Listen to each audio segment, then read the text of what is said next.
आज के इस वीडियो में हम कंप्लीट करेंगे exercise 6.2 class 9th NCERT maths में से। इस एक्सरसाइज में डियर स्टूडेंट्स हमें जो है पैरेलल लाइंस के बारे में स्टडी करना है। तो पहले मैं थोड़ा सा आपको बेसिक बता दूं, फिर मैं क्वेश्चन को करवाऊंगा। अगर दो पैरेलल लाइनें हैं, ठीक है, और उनके बीच में कोई ट्रांसवर्सल है, ठीक है, इस तरह से थर्ड लाइन इनको इंटरसेक्ट कर रही है, तो यहाँ पर कुछ पेयर्स ऑफ एंगल बनते हैं जिनके बारे में हमें पता होना चाहिए। अब अगर लाइनें पैरेलल हैं तो इनके ये एंगल अल्टरनेट इंटीरियर एंगल ये आपस में इक्वल होंगे, ठीक है, और वाइस वर्सा भी है। अगर हमें पैरेलल शो करना है तो हमने अगर अल्टरनेट इंटीरियर एंगल को इक्वल दिखा दिया तो लाइनें पैरेलल होंगी। दूसरा होता है कॉरस्पॉन्डिंग एंगल। फॉर एग्जांपल ये है तो ये एंगल इसका कॉरस्पॉन्डिंग एंगल होगा, इनकी वैल्यू भी सेम होती है, तो पैरेलल लाइन के कॉरस्पॉन्डिंग एंगल भी सेम होते हैं। दूसरा इंटीरियर एंगल्स, थर्ड स्टेटमेंट क्या होगी, अगर सेम साइड पे जो इंटीरियर एंगल होंगे वो सप्लीमेंट्री होते हैं। आप जो है थ्योरम से भी आप स्टडी कर सकते हो, सप्लीमेंट्री दैट मींस दोनों का सम 180 होता है। तो ये कंडीशंस आपने दो चार याद रखनी है। तो इसके साथ ही हम अपनी एक्सरसाइज को स्टार्ट करते हैं। फर्स्ट पार्ट में देखें आप, in figure find the value of x and y and then show that A B parallel to C D. मतलब ए बी और सी डी पैरेलल हैं, ये हमें गिवन नहीं है, ये हमें प्रूव करना है। उससे पहले हमें वैल्यू निकालनी है x की और y की। x एंगल यहाँ पे है, y एंगल यहाँ पे है, ठीक है। तो इनकी वैल्यू हम आसानी से निकाल सकते हैं। कैसे? अब एक तो आपको याद रखना है लीनियर पेयर। लीनियर पेयर क्या होते हैं? एक स्ट्रेट लाइन पे बनने वाले दोनों एंगल लीनियर पेयर होते हैं, दोनों का सम 180 होता है। और क्रॉस पर बनने वाले ये एंगल जो हैं ये भी इक्वल होते हैं, इनको हम बोलते हैं वर्टिकली अपोजिट एंगल।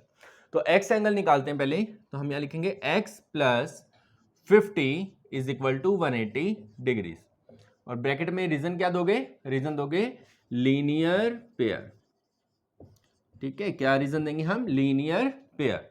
अब यहां पर लीनियर पेयर हो गया तो x की वैल्यू आप कैसे निकालोगे? 180 प्लस का 50 जो है इसको शिफ्ट करेंगे राइट में तो -50, तो x की वैल्यू आ गई बेटे आपका 130, ठीक है स्टूडेंट्स। तो x की वैल्यू आपकी फाइंड कर चुके हैं हम 130 डिग्रीज। अब हम फाइंड करते हैं y की वैल्यू। तो ये बिल्कुल सिंपल है, ये दोनों देखो वर्टिकली अपोजिट एंगल है, तो हम यहाँ लिखेंगे y is equal to 130 degrees और ब्रैकेट में लिखोगे vertically opposite angle, vertically opposite angle. अब आप देखें ये भी 130 आ गया, और x और y एक दूसरे के हैं alternate interior angle, Z relation जिसको हम बोलते हैं अपनी नॉर्मल लैंग्वेज में। तो ये एंगल इसका अल्टरनेट इंटीरियर एंगल है, और अगर दो लाइनों के अल्टरनेट इंटीरियर एंगल बराबर हों तो वो लाइनें पैरेलल होती हैं। तो हम यहां लिखेंगे because x is equal to y is equal to 130 degrees.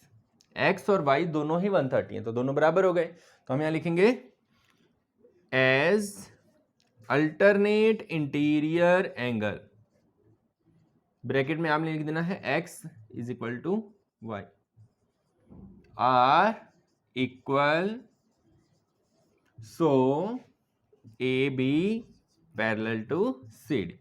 तो ये आपका आंसर बन जाएगा, ठीक है। इस वे में आपने इसको कंप्लीट करना है।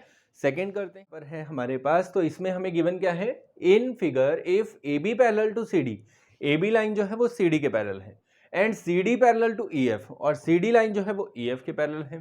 तो यहां से एक कंक्लूजन निकलता है कि तीनों ही लाइनें आपस में पैरेलल हैं। y is to z, y और z की रेशियो जो है वो कितनी है? 3:7। तो हमें फाइंड करना है x, तो हमें x की वैल्यू चाहिए। तो अब कैसे निकलेगी x की वैल्यू? देखो ये लाइन इसके पैरेलल है, अगर हमें y पता चल जाए, अगर हमें y पता चलता है तो y और x का सम कितना होगा? 180, है ना। और अगर हमें z पता चल जाए तो z और x भी बराबर हैं आपस में, ठीक है। ये भी आप रिजल्ट ले सकते हो। यहां पर देखो z और x क्यों पैरेलल है, तो सॉरी क्यों इक्वल है? क्योंकि ये लाइन इसके भी पैरेलल होगी और ये दोनों आपस में अल्टरनेट बन रहे हैं। तो आप सीधा z की जगह पे x ले सकते हो, ये भी कर सकते हो आप।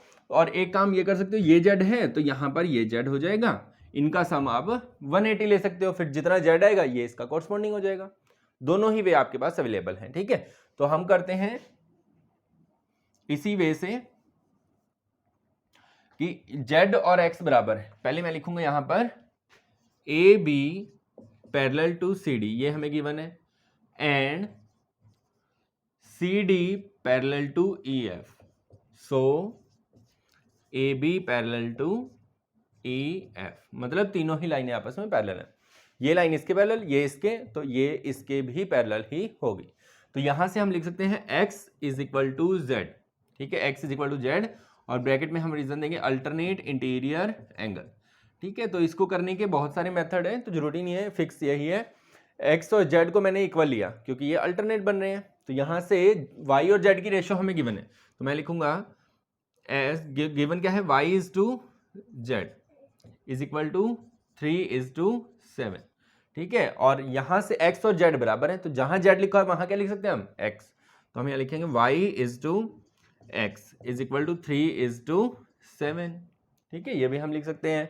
तो अब हमें पता है x और y जो है दोनों क्या है, इंटीरियर वाले एंगल हैं, ठीक है, एक तरफ बनने वाले एंगल हैं, ट्रांसवर्सल के इंटीरियर एंगल, तो इनका सम होता है 180, सप्लीमेंट्री होते हैं ये एंगल। तो x और y का सम 180 है, तो पहले आप क्या लिखोगे, यहां से सीधा आप देखोगे, देखो डायरेक्ट मेथड करवाता हूं मैं आपको। x जो है आपको लेनी है x की रेशो, तो x एंगल कितना आएगा, जो x की रेशो है, x की रेशो 7 है, तो 7 डिवाइड बाय इनका टोटल, इनका टोटल कितना होता है 7 + 3 10, और मल्टीप्लाई बाय जो इनका सम है, सम कितना है 180, ठीक है। 0 से 0 कैंसिल कर दो, 18 की 7 से मल्टीप्लाई कर दो, 7 8 जा 56, 5 कैरी, 7 1 जा 7 और 5 12, तो 126 डिग्री आपका आंसर आ गया, ठीक है। तो ये आपका सिंपल सा मेथड रहेगा, ठीक है। एक और मेथड भी आप यूज कर सकते थे कि इसको इसके बराबर लेते, यहां पर z इनका सम लीनियर पेयर है, यहां से पहले z की वैल्यू निकालते फिर उसको बराबर रखते, तो ये आपका होगा बेटे डायरेक्ट मेथड। क्योंकि रेशो y और z की थी, z x के बराबर है, तो हमने यहाँ पे लिखा रेशो y और x की, और y और x की रेशो, अब रेशो गिवन हो और सम गिवन हो तो डायरेक्ट ये मेथड हम अप्लाई कर सकते हैं। तो सम हमें पता है, इनका सम 180 है, तो इसलिए हमने ये मेथड लगाया और ये आ गया हमारा। थर्ड की स्टेटमेंट देखते हैं स्टूडेंट्स, ये हमारा डायग्राम है। In figure A B parallel to C D, ये दोनों लाइनें हमें पैरेलल गिवन है, ठीक है। और E F perpendicular to C D, E F जो है वो सी डी के ऊपर परपेंडिकुलर है, यहाँ पे 90 डिग्रीज हमें गिवन है ऑलरेडी। और जी ई डी एंगल जो है, जी ई डी, ये कंप्लीट एंगल हमारे पास गिवन है हमें 126 डिग्री कंप्लीट एंगल, और सिर्फ इधर वाला हिस्सा जो है वो 90 है। तो हमें क्या क्या फाइंड करना है, फाइंड ए जी ई। अब ए जी ई, एक तो ये वाला एंगल हमें चाहिए। अब देखो सिंपल है, सिंपल लॉजिक है, यहाँ पे ये जो डायग्राम हमारे पास फॉर्म हो रहा है वो कुछ इस तरह का है। अगर हम बाकी सारा नेग्लेक्ट कर दें, एक एंगल यहाँ पर है, एक एंगल यहाँ पर है, इधर वाला हमें 126 गिवन है कंप्लीट, तो इधर वाला हमें फाइंड आउट करना है, तो ये हो जाएगा हमारा अल्टरनेट इंटीरियर एंगल। तो हम यहाँ लिखेंगे as because A B parallel to C D, so इसलिए angle A G E is equal to angle G E D. दिख रहे कहां पे है, ए जी ई ये वाला एंगल और जी ई डी ये कंप्लीट एंगल, ठीक है। तो ये इक्वल होंगे, तो यहां से आ जाएगा angle A G E is equal to 126 degree. Reason क्या रहेगा इसका, अल्टरनेट इंटीरियर एंगल, ठीक है। इस तरह से आपने करना है। नेक्स्ट हमें निकालना है जी ई एफ। अब देखो कहां पे है जी ई एफ, सिर्फ हमें ये हिस्सा चाहिए, ये वाला। अब ये कैसे निकलेगा, देखो टोटल एंगल है हमारे पास गिवन, इधर वाला एंगल हमें पता है यहां से लेके यहां तक, ठीक है।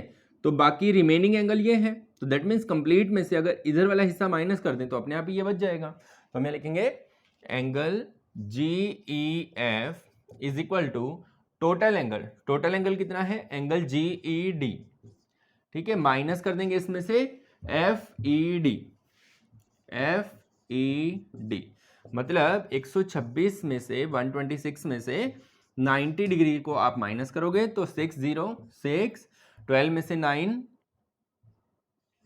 3, ठीक है। तो 36 डिग्रीज आपका ये एंगल आ गया यहां पर, ये वाला 36 डिग्री है, ठीक है। ये हम ऑलरेडी निकाल चुके हैं 126 डिग्री।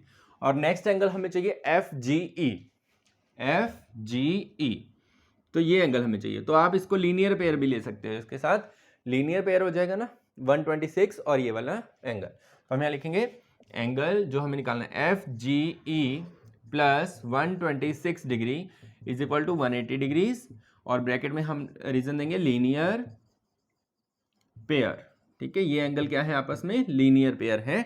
अब यहाँ से प्लस का 126 इसको आप शिफ्ट कर दोगे राइट में, F G E is equal to 180 minus 126 degree. तो माइनस करते हैं, 10 माइनस 6 4 या 7 माइनस 2 5, 54 डिग्रीज हमारा थर्ड एंगल आ गया। तो ये आपको 3 एंगल फाइंड आउट करने थे और यहाँ पर ये वैल्यू है 36 और फर्स्ट वैल्यू है। नेक्स्ट की स्टेटमेंट देखते हैं students, in figure if P Q parallel to S T, ये लाइन जो है पी क्यू एस टी के पैरेलल है और दो एंगल हमें गिवन है यहाँ पे, ये 110 है और ये 130 है। तो करना क्या है हमें, find angle Q R S, Q R S ये एंगल हमें फाइंड आउट करना है।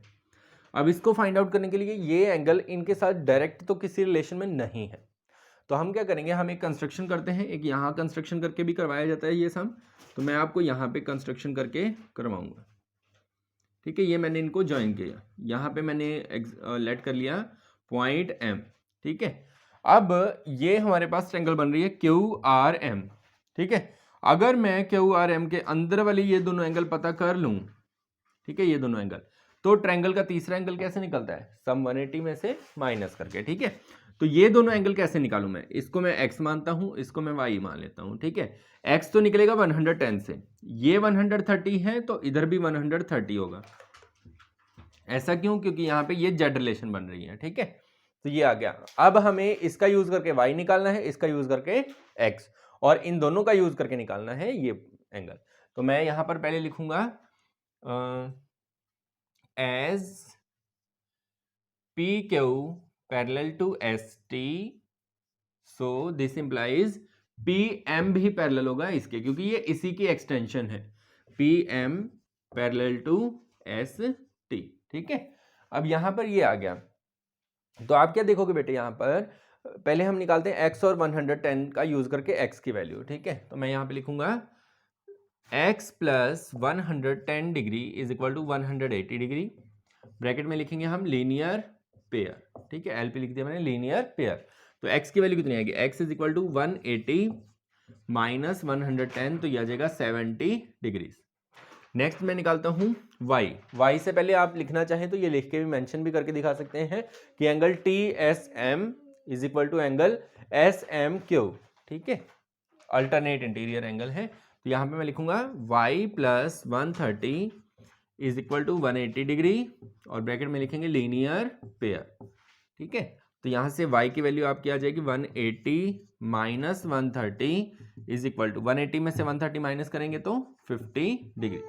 अब ये दो वैल्यू हमारे पास आ चुकी हैं, इनका हम यूज करेंगे क्यू आर एस एंगल को निकालने के लिए। हम यहां लिखेंगे angle Q R S plus X plus Y is equal to 180 degrees, bracket में हम लिखेंगे reason angle sum property, angle sum property, इसको हम बोलते हैं एंगल सम प्रॉपर्टी।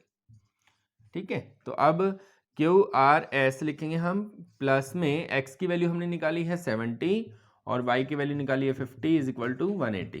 तो यहां से आ जाएगा Q R S plus 70 50 120 is equal to 180 और 120 को माइनस में लेके जाते हैं, Q R S is equal to 180 minus 120, तो ये आ जाएगा 60 डिग्रीज। तो ये आपका फाइनल आंसर है, इसकी वैल्यू आ गई 60 डिग्री।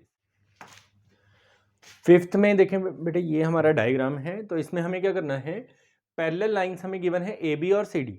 ए बी लाइन जो है वो सी डी के पैरेलल है, तो कुछ एंगल्स हमें गिवन है, ए पी के 50 डिग्रीज है और पी आर डी ये एंगल है 127 डिग्रीज। तो हमें क्या करना है, फाइंड एक्स एंड वाई, तो हमें एक्स और वाई की वैल्यू निकालनी है। अब y की वैल्यू कैसे निकलेगी, वो 127 से हम निकाल सकते हैं और x की वैल्यू भी हम निकाल सकते हैं। पहले y की वैल्यू निकालते हैं। अब आप देखें ये एंगल 127 है, तो इसका अल्टरनेट होगा ये कंप्लीट एंगल, ये पूरा एंगल जो है वो 127 के इक्वल होगा। इधर से ये जो एंगल है ये कंप्लीट एंगल के बराबर होगा। ठीक है, तो मतलब दैट मीन्स क्या होगा, इसका नाम हम लिखेंगे एंगल पी आर डी और इधर से ए पी आर, ये कंप्लीट एंगल 127 के बराबर होगा। तो मैं यहां से लिखूंगा angle A P R is equal to angle P R D. ठीक है, ब्रैकेट में हम लिखेंगे अल्टरनेट इंटीरियर एंगल। ये दोनों क्या है? Alternate interior angle.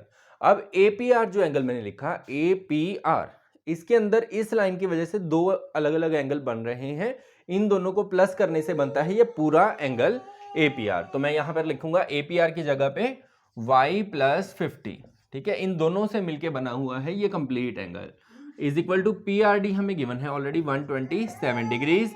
तो आप देखो y इज इक्वल टू कितना आ जाएगा? 127 + 50 इधर आएगा -50, तो माइनस कर देते हैं 7, 12 - 5 7, तो ये आ गया 77 डिग्रीज y की वैल्यू 77 डिग्रीज।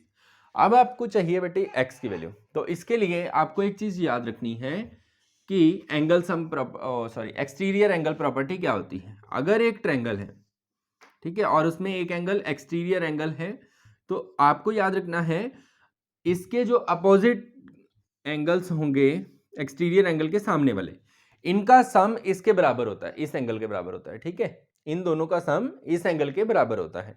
तो आपको याद रखना है ये एंगल बाहर है ना, तो 127 किसके बराबर होगा? x और y के सम के बराबर। तो हम यहां से लिखेंगे x + y is equal to 127 degrees, bracket में लिखेंगे exterior angle property, exterior angle property ये हमने यूज की।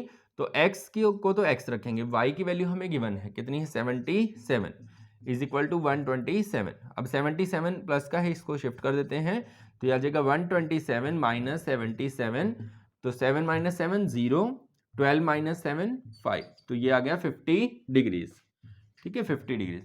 एक और मेथड भी था यहाँ पर कि आप इसका यूज करके ये अंदर वाला एंगल निकाल लो लीनियर पेयर से, फिर इन तीनों एंगल का सम 180 होता है, उससे भी आप कर सकते हो, ये मेथड भी क्लियर है आपको। नेक्स्ट करते हैं लास्ट 6th क्वेश्चन, इसकी स्टेटमेंट ध्यान से समझनी है आपने।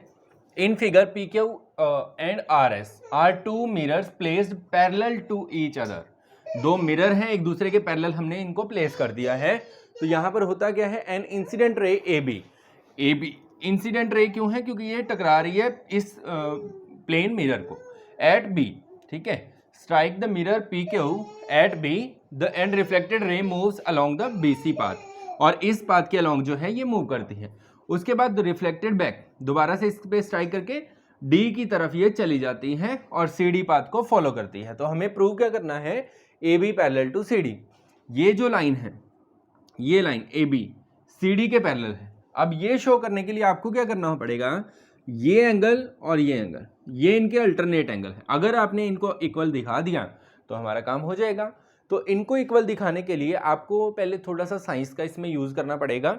साइंस का क्या यूज करना है? आपको पता होगा कि अगर एक प्लेन सरफेस से कोई लाइट रे टकरा के वापस जाती है, तो यहाँ पर इसके नॉर्मल के साथ, नॉर्मल दैट मीन्स परपेंडिकुलर के साथ दो एंगल बनते हैं, एंगल ऑफ इंसिडेंस और angle of reflection, angle of reflection, ठीक है, और ये दोनों इक्वल होते हैं, ठीक है, लॉ ऑफ रिफ्लेक्शन जिसको हम बोलते हैं, साइंस में आपको पढ़ाया गया होगा। तो इसका हम यहाँ पर यूज करेंगे, ठीक है। तो कैसे यूज करेंगे? देखो, सबसे पहले तो हम इनके नॉर्मल ड्रा करते हैं। नॉर्मल दैट मीन्स परपेंडिकुलर, ये मैंने इसका बनाया और ये मैंने इसका बना दिया, ठीक है, इसको नाम दे दिया मैंने M और इसको नाम दे दिया मैंने N। तो अब देखो परपेंडिकुलर जो हमने बनाए हैं, इस लाइन का परपेंडिकुलर है ये और इसका है ये, तो परपेंडिकुलर भी आपस में पैरेलल होते हैं। अगर दो लाइनें पैरेलल हैं तो उनके परपेंडिकुलर भी आपस में क्या होंगे? पैरेलल। एक तो ये रिजल्ट यहां से क्लियर रखना है, और दूसरा इस एंगल को मैं नाम देता हूं 1 और इसको नाम देता हूं 2, इसको नाम देता हूं मैं 3 और इसको नाम दे देते हैं 4, ठीक है। तो हमें पता है यहां से हम क्या लिखेंगे? According to law of reflection, तो मैं यहां पर लिखूंगा हमने ड्रॉ क्या किया है? BM perpendicular to PQ and CN perpendicular to RS, ठीक है, ये हमने ड्रॉ किया है।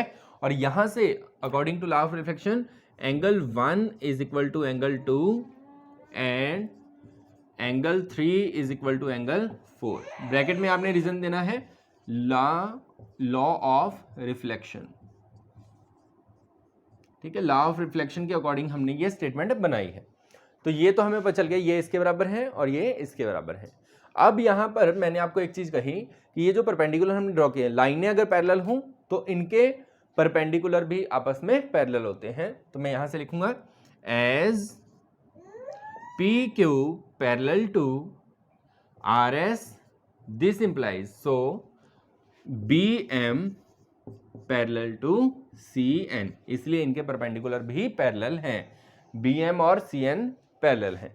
अब ये लाइन इसके पैरेलल है और जो पैरेलल लाइनें हो और उनका अल्टरनेट इंटीरियर एंगल बराबर होता है। तो आप देखो इन दो लाइनों का इस तरह से ये यहाँ पे जेड बन रहा है ना, तो इसमें आ रहा है एंगल 2 और इस लाइन का आ रहा है एंगल 3। एंगल 2 और 3 बराबर होंगे क्योंकि ये लाइनें पैरेलल हैं।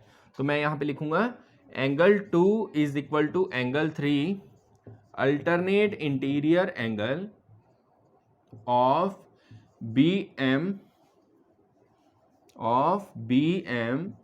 And CN।